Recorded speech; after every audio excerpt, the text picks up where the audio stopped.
church hurt usually happens not because of God or because of Bible, but usually because of the fear of man.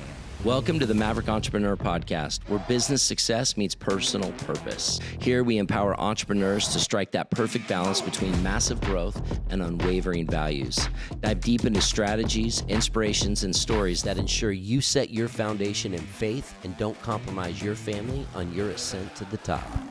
Hey everybody, welcome to this episode of the Maverick Entrepreneur, and today is a very special episode where I get to interview my pastor, Pastor Jürgen Matthesius, of not just a few months, not just a couple years, but this is someone I've known coming up on 19 years, and it has been an incredible journey, and what I'm so pumped about is I think he's written his greatest book, and we're here to talk about it because I think it's a life's work, and I think it's so important that we get this book out to the world, that all men read this book, because it's not only going to level up your life, it's going to level up your family's life.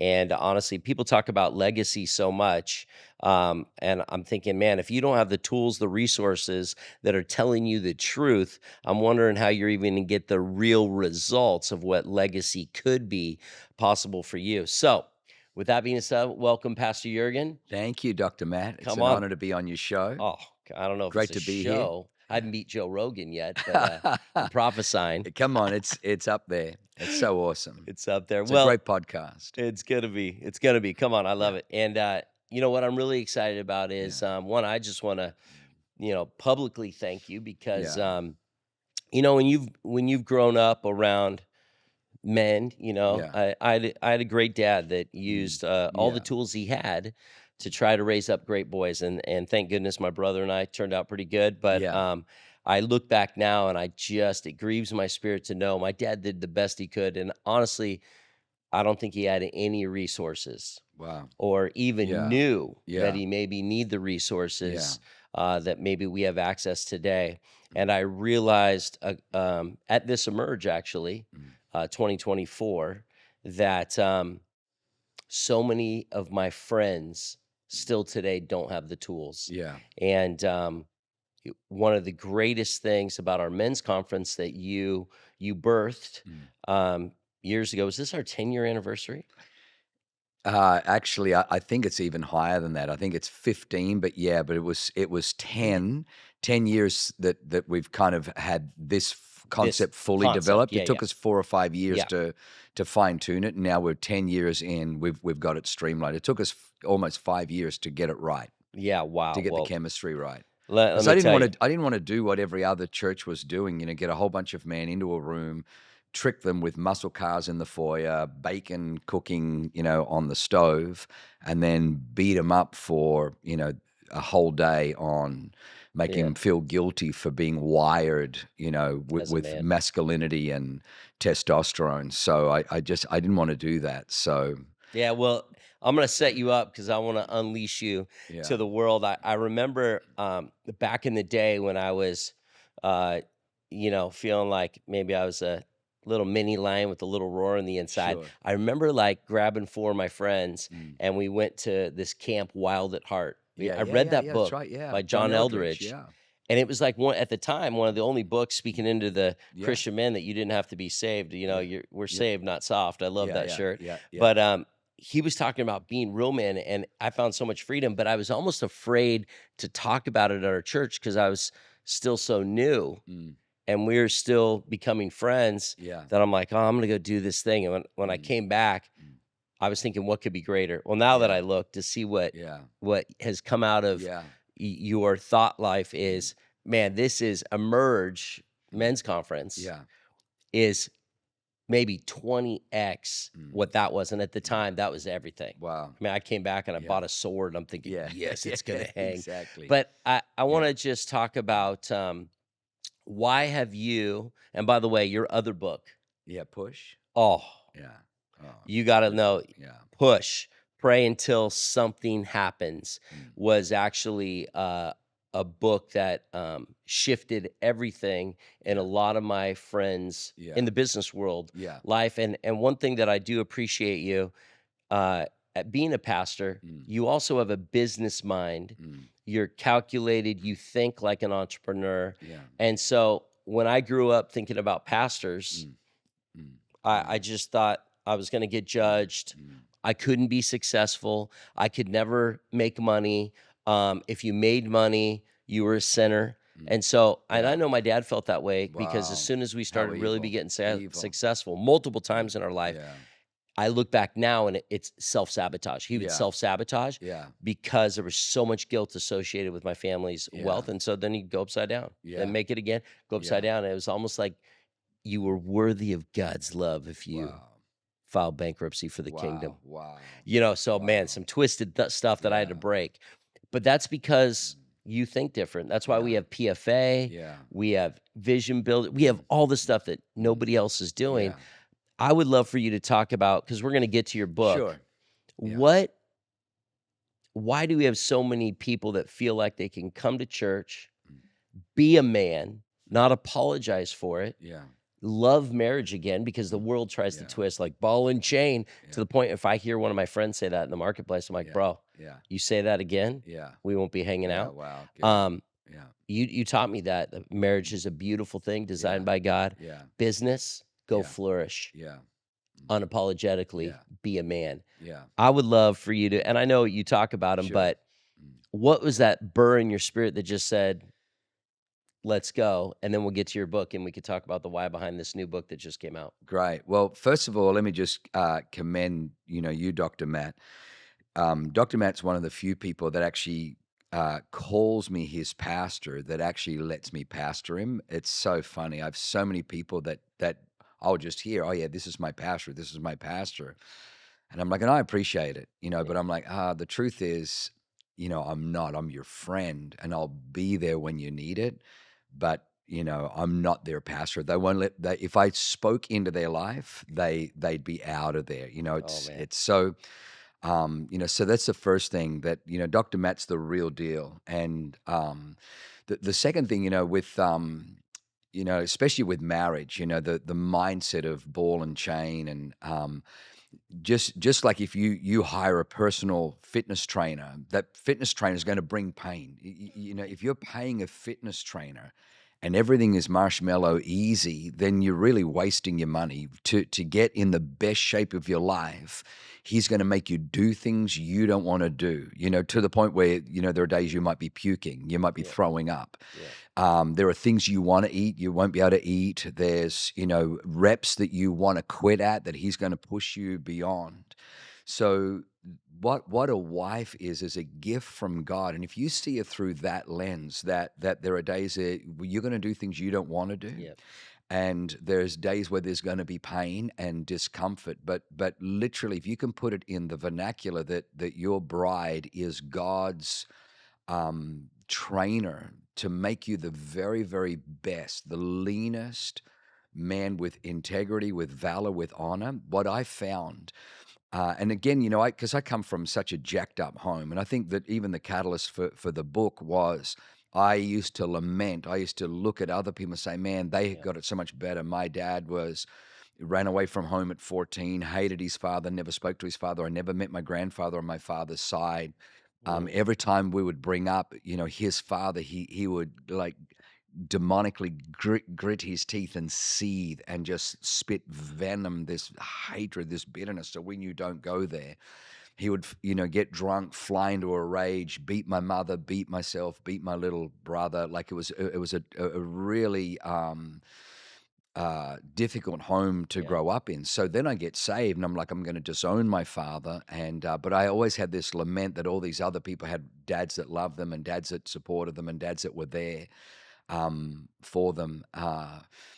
But now I look back and I realize God was really, really good because he showed me broken. I didn't have a model. I had nothing to build on. So I had to go to him and then kind of do a full rebuild. So everything is new. And I think that even when you talked about being a pastor or being poor, the first introduction of Satan in Genesis 3 is he's twisting the word of God. And when we talk about money, the number one comment we get is, well, people say, well, hang on. Doesn't the Bible say that money is the root of all evil? And the answer is no, it freaking doesn't. Yeah. Read your Bible. Yeah. 2 Timothy says, I think it's 2 Timothy 2:16, something like that, says that the love of money is a root Yep. of all kinds of evil. The root of all evil is Satan. Yeah. The love of money, not money, the love of money Yep. is a root of all kinds of evil. God doesn't want you to love money. He wants you to use money. Yep. So we're commanded in the first commandment, love God with all your heart, mind, soul, and strength. So you love God and you use money. There's a lot of people who use God and love money. Now you've got it in reverse. And so the reason we speak on money in church, and the reason that we're, again, because, I Unapologetic. and that's why It's helped me. Maverick Entrepreneur is so good, because you're taking kingdom principles and you're going to help people. Because if money is your master, Yeah. it's a cruel master. And the reason God doesn't want you to love money is because money is an unfaithful mistress. When you're winning, she's all up in your grill. She's there. When you're winning, you're closing deal after deal, contract after contract. You can buy a fat house, you can live in you drive a fat car, you can have this, you can have that, you can wear bling. Oh, money's all over you when you're winning. When you're losing, she's nowhere to be found. She's out of there. She'll leave you high and dry. Yep.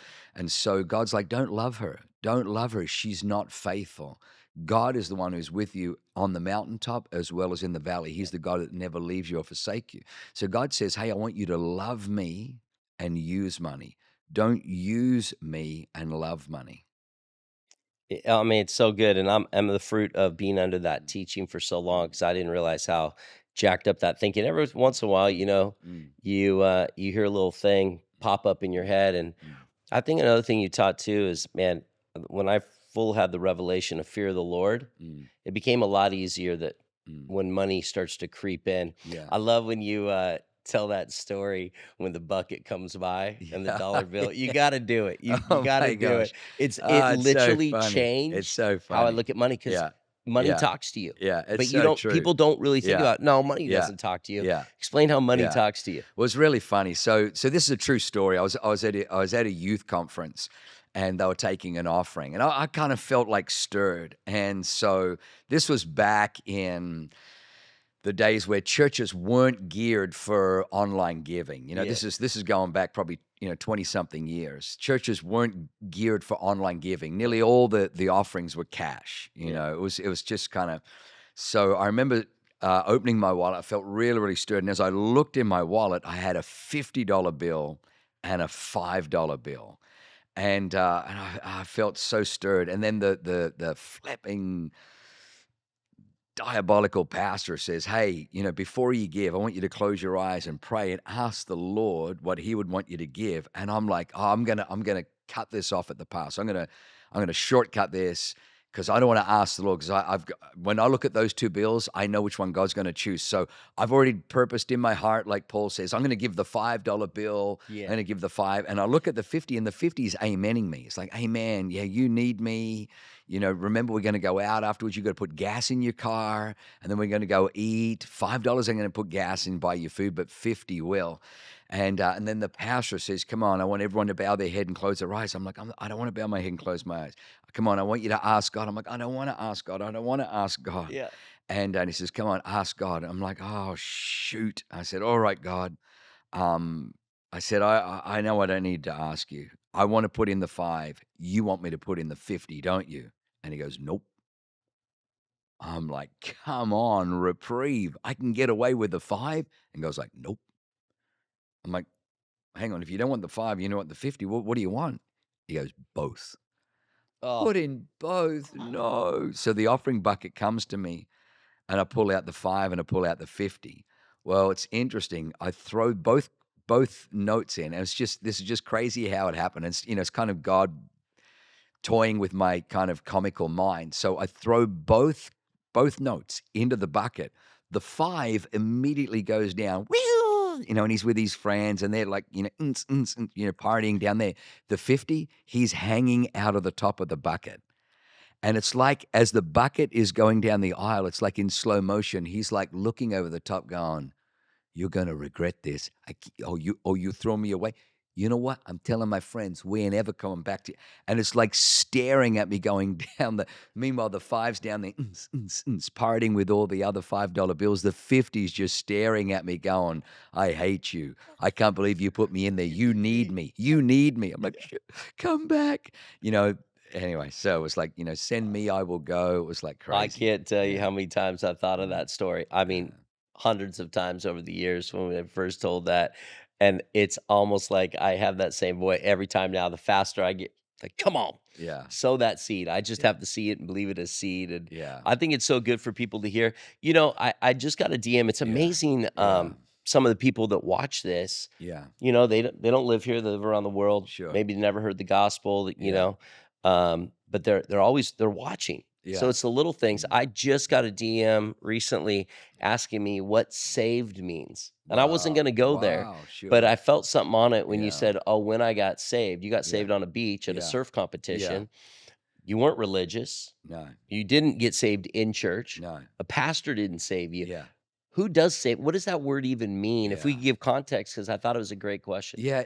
Saved. If you would have asked me, "Hey, are you saved?" I would have had no idea what you were talking about prior to that moment. And I probably didn't even realize, you know, to interpret that vernacular, Yeah. So all I realized is as the guy was talking about God being real, and then he spoke about how drugs doesn't fill it, sex doesn't fill it, booze doesn't fill it, fame doesn't fill it, success doesn't fill it. And everything he was saying was so right. What I didn't realize was I had a hole on the inside of me that I didn't realize was an eternal shaped hole that I was trying to fill with temporal things. Yeah.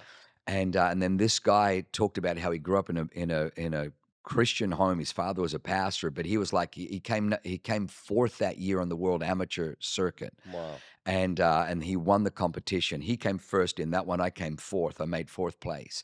And so in the prize giving, he shared his story about having an encounter with God and an angel. His car went over a cliff, and somehow it's back on the road when he cried out Jesus. And I'd never heard anything like it. And he said, "There are people here, and you've tried booze, drugs, and everything." And I'm like, "Oh my God," it's like he's talking right to me. It's like there was no one else in the room. There was probably 400 people in the tent, but I felt like he was talking right to me. And he said, "Just pray this prayer." And he said, "Jesus Christ died on the cross for your sin." Hmm. And I would watch movies when I was a kid. In Australia, we had 5 TV stations. Only 3 of them worked where we lived, because back then you had the rabbit ear Oh, yeah, antennas. yeah, yeah. So 2 we could pick up on when the weather was really good. If the weather was even slightly bad, we could only pick up 3 stations. So there wasn't a whole lot of options. But every Christmas and Easter they would have, the Jesus movies. And I remember just, watching Jesus heal people and have compassion and be kind and do miracles, and the disciples. And here's this guy giving himself away. And the next minute, I'd go and make a sandwich, and I'd come back, and then he's hanging on a cross crucified. And I remember just as a kid going, "Man, that's just so wrong. Like if I lived back then, I would have done everything to stop him from dying." Like man, how jacked up is that? And that's all I understood. Yeah. I didn't understand that he had to be innocent and then die on a cross Yeah. so that he could give me his innocence, and that my sin and transgression can be put on him. So I didn't realize, and I didn't even realize at that time. All he said was, "Pray this prayer. Jesus died for you on the cross." And so I prayed a prayer asking Jesus to come in to forgive me of my sin. And as soon as I said that, it was like a whole lot of sins went through my head, but I immediately dismissed it, because I didn't want to feel bad, and I didn't want to ruin the moment. But it was like, the Holy Spirit was already now entering and making me conscious of all the junk and all the shame and all the guilt and all the mistakes I made. And as soon as I prayed that prayer and asked for forgiveness, I opened my eyes, and it was like the whole world was different. I didn't understand born again. I'd never heard of born again, but I Yeah. was born again. I remember we were driving home, and the sun was setting, and my friend was driving, and I'm looking out the window. And as I'm looking out the window at this beautiful sunset, and the skies is turquoise and orange, I had this warmth, and it was the only way I could describe it was like a buzz. And because I'd been experimenting with all kinds of different drugs, it was like a drug trip, but instead of me hallucinating or being cloudy in my Wow. mind was sharp. My mind was clear. And I couldn't explain it, but I had a peace and I felt love like I'd never felt. And so that was the beginning. And then, my friend said, "Hey, do you want to come to the Christian Surfers meetings on Thursday night?" And they always had like the first half an hour, they would show the latest, surf videos that were, Yeah. red hot. And so we would all watch it, and there'd be about 40 or 50, of us. We call them groms, Yeah. teenagers watching surfing, and then they would, have someone speak, and then it would kind of like be this Bible study and then ministry stuff. And it was fantastic. I loved it. And so I'm learning about the Bible, and then somebody gave me this little saying, and I put it on my wall because I had so much brokenness from my dad, and it said, I asked of Jesus, "How much do you love me?" He stretched out his arms and said, "This much," and then he died. And I remember it was just so profound. I put it on my wall next to my bed. So the first thing I saw when I woke up in the morning was that. And I realized that Jesus loved me so much that he died for me on the cross. And so that was Powerful. the beginning of Yeah. of the journey.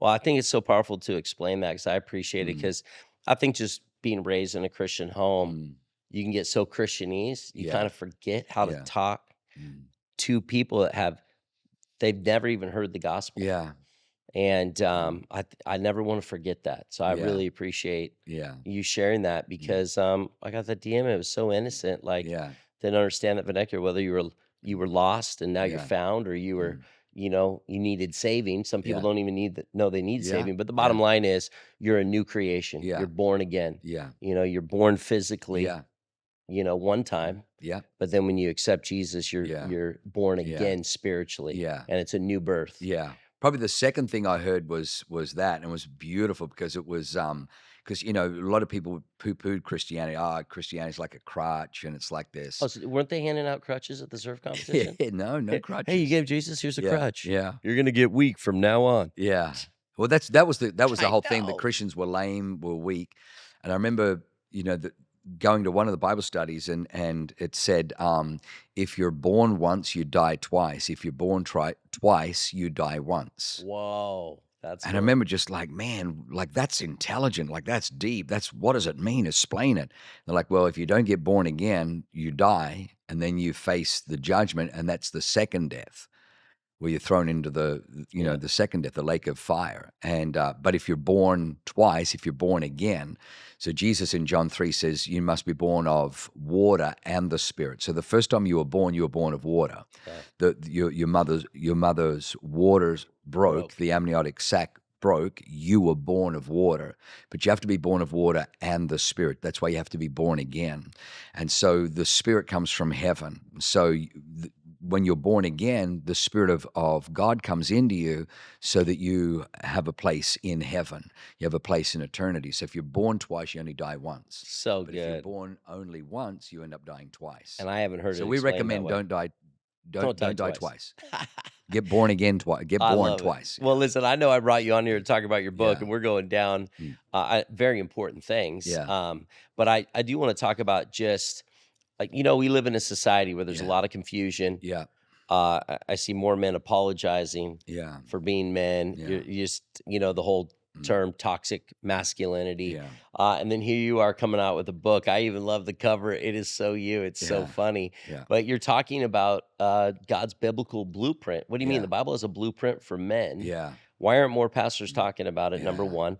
Two, I've been around watching our conference, Mm. and Mm. this year we're in 2 locations coming up Yeah. this next year. Yeah. We're believing God's just going to do something radical with Yeah. that. Emerge isn't a conference. Yeah. Emerge is An encounter. an encounter Mm. that causes such a Experience. Yeah. shaking in Yeah. men. Mm. I've watched it's Mm. almost like you could go to a counselor as a man Yeah. for a year, Mm. or you can go to a 2.5-day event at Yeah. Emerge, Yeah. and it's a year of counseling. I've watched more of my Yeah. friends so rattled, they Yeah. go back, Mm. rip up divorce papers, Yeah. save their marriage, Yeah. like walk out. I have one friend that literally was high level Mm. in the corporate world. Yeah.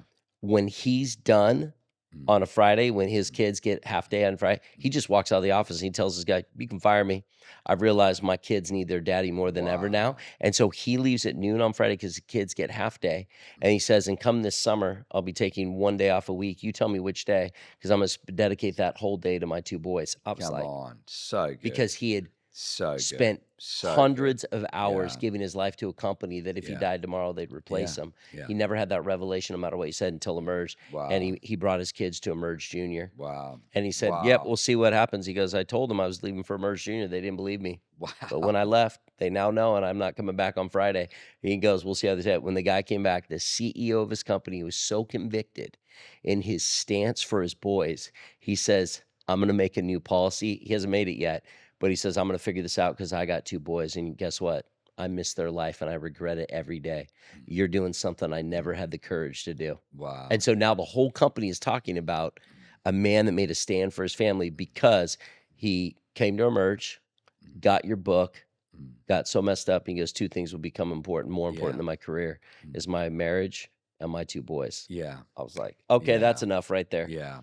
You know, I heard a preacher say one time, and it kind of really helped me think, especially as a young youth pastor going into being a senior pastor. And this is how he said he prioritizes his life. He said, "This is how I order my life in terms of priority." He says, "Ask yourself the question, who'll cry at your funeral? Who will the CEO cry? Will the CFO cry at your funeral? Will the head of sales cry at your funeral? No. Your wife will, your children will, your best friends will." He says, "Why do we spend all of our time investing into the avenues and the relationships and the people who probably won't even cry at our funeral? And then we neglect the people who would cry at our funeral." He says, "Spend your time, prioritize your time, do whatever." He says, "You have to work, you have to get into the grind to some degree." He says, "But if you will find a way to shape your life so that you're investing your life on the people who will cry That at is your so good. funeral." Yeah. So Oh, that's always it's kind of helped me really shape, how we do life and how we live. and you do such a great job of modeling that. Yeah. It's whether Wow. it's you know making your bride number one priority. I know you guys do Mm, coffee dates every mm, day. mm, I'm mm. I'm at once a week now. I'm Good. like the Come on. You're JV so varsity awesome. That's team all here. good. You're But so every day you do that. mm, You're in the Word every single day. mm, You role model that so well. mm, And now you're a grandpa. So yeah. now it's Yeah. almost like you've Little had Joe. enough wisdom throughout the Mm, years. mm, Now you're Pastor Jürgen or mm. Papa Jürgen Yeah. 2.0. Yeah. Um, what would you say? Because I'm going through this a book Mm, with a good mm, friend of mine, mm, um, and he's got church hurt. Sure. He's not fully Mm, in, but mm, this is mm. I didn't realize it Yeah. would rattle his Mm, thinking so mm, much, mm. but he's got so much of the world in him. Yeah. What is your intention with the book, Yeah. and what would an outcome like when you were writing this? What was Mm, God speaking to you about? Because you just don't want to read it to have more yeah. knowledge.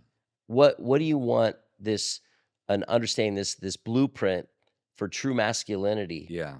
What was your in your spirit, like, I got it, the angst to get it out, because Yeah. you crushed this pretty hard, and Yeah. this isn't a soft, I Yeah. say a softball. Sure. When I was reading it, I Mm, could not mm, believe the weight. This is mm, like mm. steak Yeah. and eggs, Yeah. Yeah. Yeah. and it's a Yeah. serious Yeah. read, which is profound. Yeah. I think if I was honest, I think that even I keep asking myself the question. So even last night we were out, and I was looking at some different dynamics in the restaurant, different people and different conversations. And I always ask myself, the church that we get to lead, Awaken, that person, would it benefit that person? Would it benefit that family? Would it benefit that couple, sitting over there? And church hurt usually happens not because of God or because of Bible, but usually because of the fear of man. Mm, The leadership has allowed the church to become political, and I don't mean political as in political engagement, as in, there's posturing and pandering and schmoozing and all the garbage going on inside the church. The church becomes its own little hierarchy with privilege and position, and I hate all of that. Yeah. So we want to build a church where you find real answers to real life. I honestly believe that what we teach you can't find at Harvard, at Cambridge, at Oxford. The world isn't teaching it, and that's why I think if you can avoid the fear of man and live in the fear of God, and what I mean by the fear of man is I don't give a rip what men say. I give a rip what God says. I have to give an account to God. I was preaching at our East Campus or El Cajon campus last night, and I just said, let me just tell you, tonight some of you are going to get a little bit rattled, but I have a far greater responsibility than caring what you think. Now, I love you, but I love you enough to tell the truth. I have to give an account to God. And so I don't care what men say. They can throw stones, they can persecute. I don't care if they schmooze and praise. I'm not interested. I have to give an account to God. So I need to tell you the truth.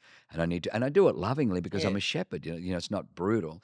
But so that was really the catalyst for the book. I thought, over the years, I even felt God told me to write this book, and it was meant to be finished last year, not this year.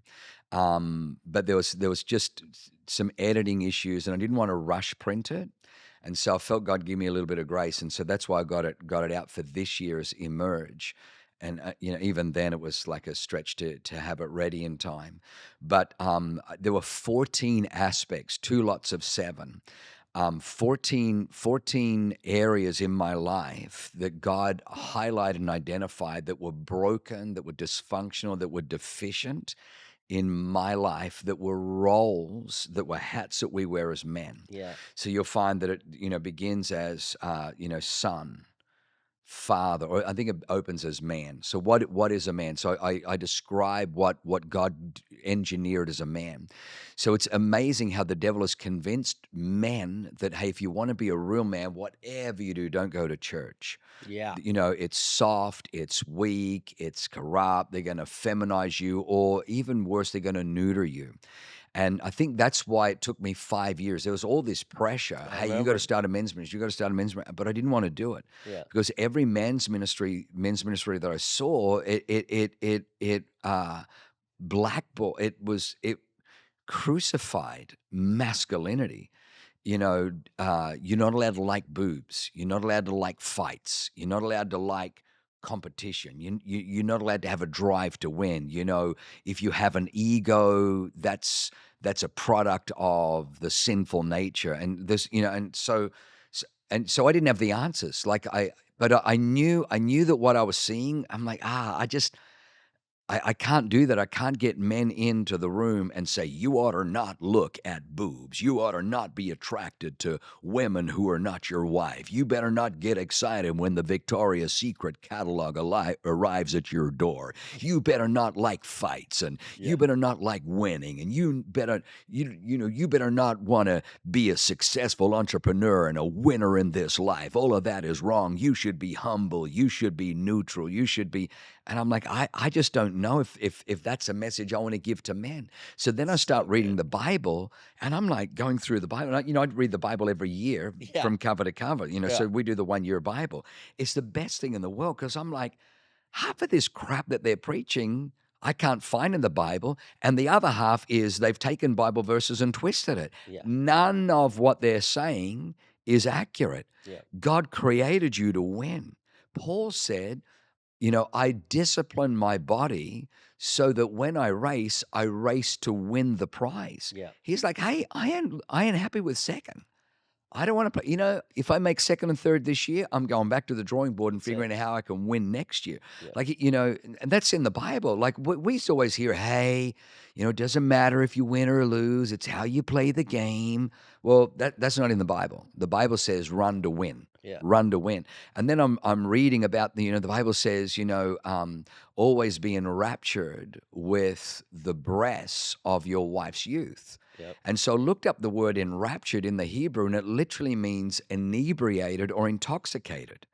So God's like, you should be drunk with exhilaration for your wife's breasts.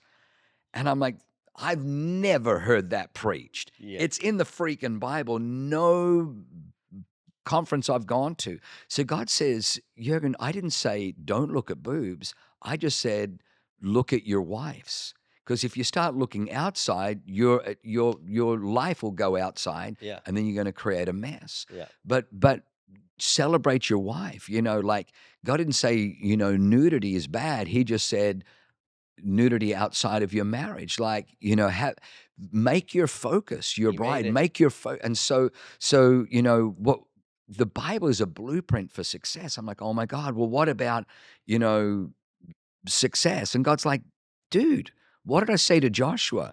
Meditate in my law day and night. Do not let it depart from your mouth. Then you'll make your way prosperous and you'll have good success. I'm like, God, you just put the P word in there. You know that the prosperity, they preach about the prosperity doctrine. God's like, the Bible from cover to cover is about prosperity. So It's a rich God man's wants you book. God wants you to be prosperous and have good success. I'm like, so you're saying success is fine, boobs is fine. What about fights? God says, why did I tell you to put on the whole armor of God? Do you think it's just for fashion? Yeah. He says, I wrote to Timothy and said, Timothy, wage the good warfare, fight the good fight of faith. Put on the whole armor of God, taking up the sword of the Spirit. Advance. It's like I'm like, oh my gosh, like so literally the book came out of trying to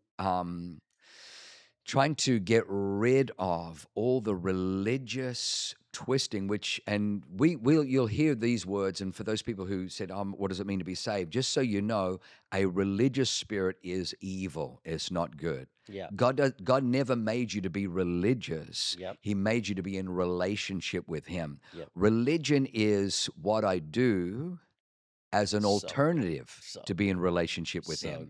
Good. God doesn't care what you do. He didn't make you a human doing. He made you a human being. He wants you to be with Him. Yeah. He wants you to be in His presence. He wants you to be loved. He wants you to be filled. He wants you to be successful. He wants you to be His child. He wants you to be in relationship. He doesn't want you. Doing is religion. Being is Christianity. I'll never forget a meeting we had after one of our emerges where we kind of figured it out. And, I was just, I was pumped, great fruit everywhere, meaning there was lots of great results. And I was going to say anything because it was so well done, but I was like, cool, we're in a meeting. I could tell you were a little bit tweaked. And I was shocked because of all the great results and everything went smooth. And you're like, I'll never forget it because it made me, I was like, that's why I can follow him forever. And I wouldn't say that I didn't think like this because I was just happy we were doing something from a church point. Like I was so proud to bring my friends because it was something, but you go, the games were too soft. Nobody got hurt. This was like tossing little things up in the air and catching them. Like that's not a men's event. And you just ripped the team in a loving way, and I say ripped, it's like the Pastor Jürgen rip, you felt like you just hug, slap, hey, but it was, you just said that's not an Emerge Man event. I need it to be, I need to know, like there might be some blood. Yeah. There might be some crying. There might be some people quitting until we get to that point.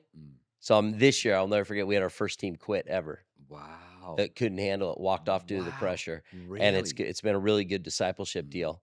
And I was watching the teenagers go through the rite of passage, that gauntlet. I'm like, dear Jesus, that's brutal. I don't know if I want to run through there. Oh no, I got emotional. I had to walk away because I saw this one kid that I loved to death. He was crying, saying, I quit. His dad, I get emotional thinking about it. His dad was cheering him on. He left everything in the tank, but his dad, he says, and no one would let him quit. So he literally got up one last time and he took a licking so hard. I'm like, okay, that broke him. Yeah. That broke him. And I'm going to have to figure out as a pastor how to clean this up. I was like, oh my gosh. And then he just got up and then the entire crowd started chanting his name. Yeah. And there's something. Yeah. And he got through and then he broke down at his dad's feet. I was like, I can't handle it. But you created this. I was bawling. I was bawling when that happened. But I had two older men, saying, "Hey, we ran this and we ran that, and those men are hitting them too hard. It's too hard." And so, and I just said, "Hey, just I hear you, and in all due respect, the devil and life is going to hit them harder. It's that Sylvester Stallone in Yeah. Rocky, Yeah. where he says, life comes at you hard. It's going to hit you hard, kid. It's not how many times you get knocked down. It's how many times you get back up. And so, but I remember these two older men, who'd, and one was an elder in the Presbyterian church for over 50 years, and another one was and they were really kind of excoriating me that we're too brutal, we're too rough, we're hitting these kids too hard. And I was looking, we had some guys in there. I'm like, okay, they're working out some issues. That guy's been in prison. Wow, okay, he's hitting those kids with some. All right, but and I said to him afterwards, I said, dude, you were hitting those kids pretty hard. I said, oh, these two old guys over here, and he's like, yeah, Pastor. He goes, I know what it's like in prison. He goes, I know what it's like to be on the other side. I know what it's like to be hooked on drugs. He goes, I didn't want to make it easy for these kids. I wanted them to earn their stripes, earn their manhood, earn their masculinity. And it was kind of like, that's what I needed. His heart, was right. And these kids, when they got through, they felt like Never the same. yeah, it wasn't like, oh, you ran, here's a certificate. Yeah. You're now a man. Like these kids felt like, I don't need a badge, I don't need a certificate. I know the fact that I just ran through a gauntlet where there was a dozen grown men with pads knocking me to the ground, and I had to get through that, and I got through. I know I have what it takes.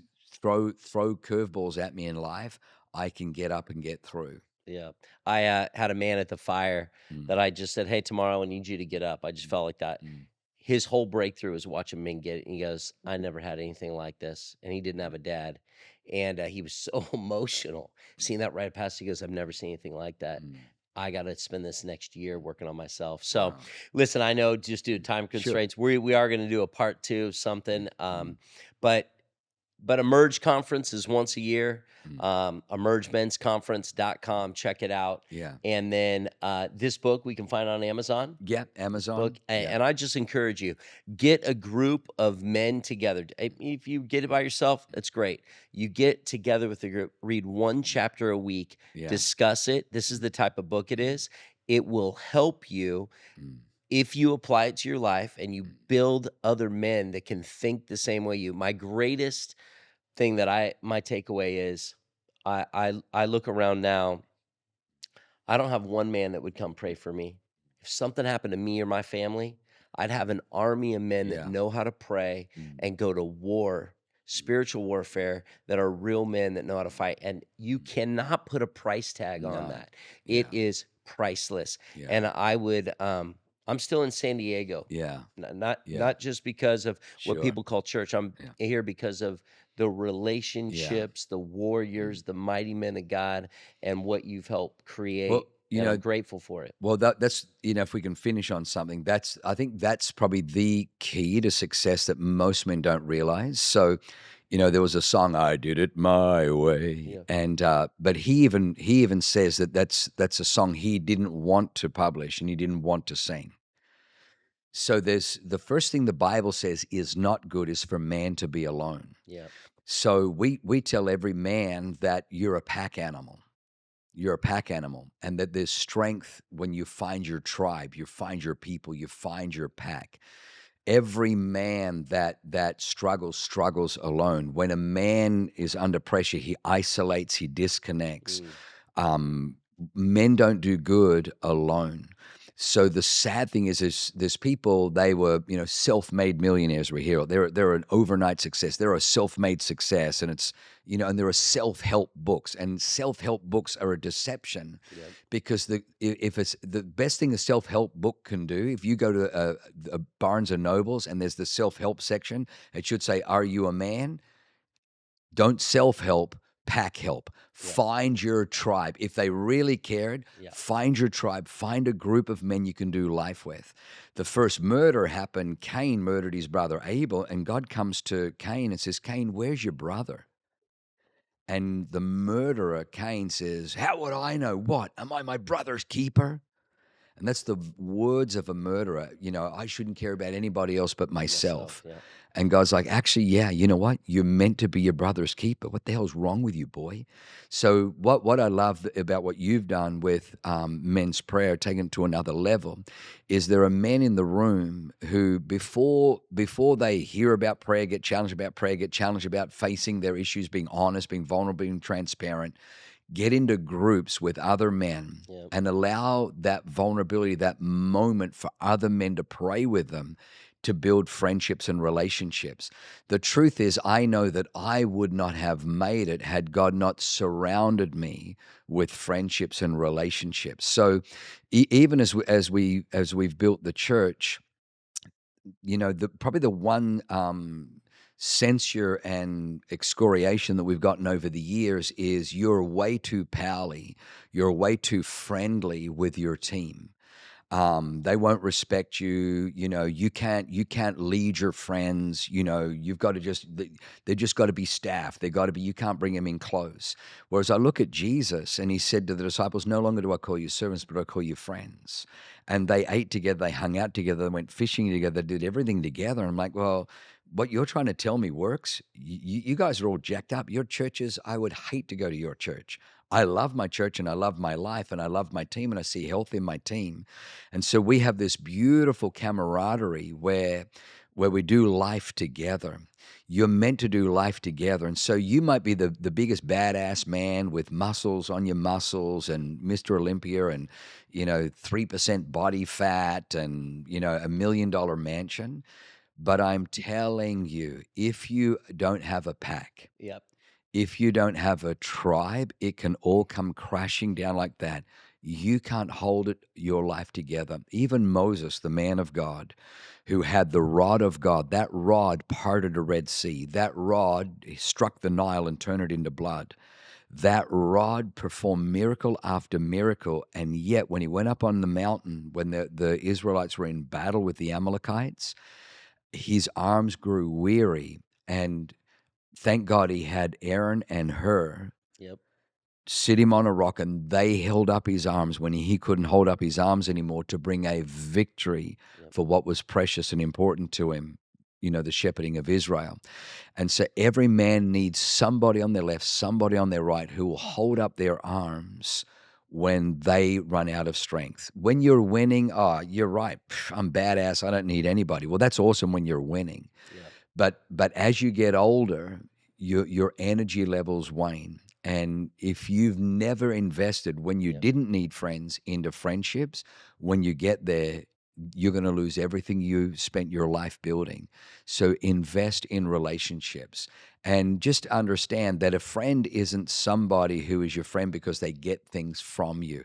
Everybody's a friend when they get things from you. I think probably for me, I have a lot of friends again, after 2020, because our church didn't shrink. Our church exploded and our church grew. We have all these resources. Now all of a sudden I've got these people who it was crickets in 2020 and 2021 when we weren't popular. And now all of a sudden hey, buddy, coming through San Diego. Hey, all of a sudden they're friends again because, they're not a friend. They might be friendly, and I'll be friendly in return. A friend is not somebody who is your friend because they get something from you. They may be friendly, but that's not a friend. The Bible says, a friend loves at all times. A friend loves at all times. They love when you're winning, and they love when you're losing, because it's not about what they get from you. They feel called to you as a person. And they're there with you on the mountaintop celebrating your win, and they're there with you in the valley when you've just, had your teeth kicked in by the devil, helping you to pick up the pieces, rebuild your life. The valley is a really good place. When you look around in your valley, the people who are there, they're your real friends. Everybody loves the mountaintops. Oh, we could open a can of worms with this, but I know we gotta end this episode so good. My dad always said, "Who's in your foxhole matters when you're at war," and that's a true statement. So, listen, I know we're gonna do a part 2. We're gonna bring in my beautiful bride, but thank you so much. We're excited to get that book, God's Biblical Blueprint for True Masculinity, Emerge. And I got my Merge shirt on right here. So thank you, Pastor Jürgen. We love you. Thank you. Get the book, get your tribe, read that book, send us your DMs, send us your comments. Let's go on this journey together so you can emerge into the man God's called you to be. So God bless. See you on the next episode of The Maverick Entrepreneur.